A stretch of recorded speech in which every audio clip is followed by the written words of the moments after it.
केहू के गरीबी नदी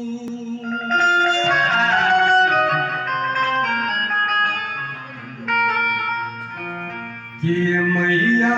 केहू के गरीबी नदी कि गरीबी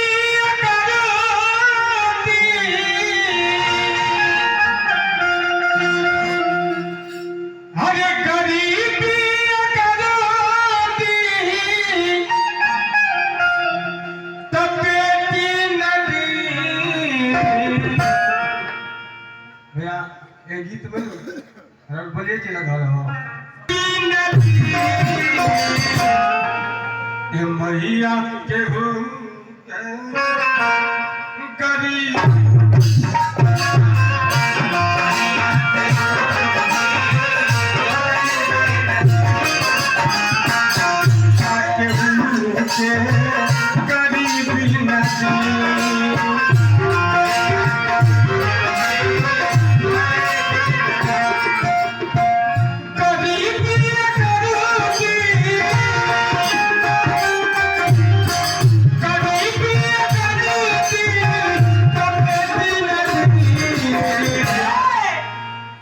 मैया के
अंदाज यही होना चाहिए, हल्का रिदम है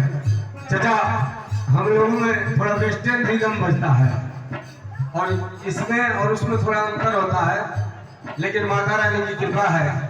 कि किसी भी मंच पे हम लोग जाते हैं उनका आशीर्वाद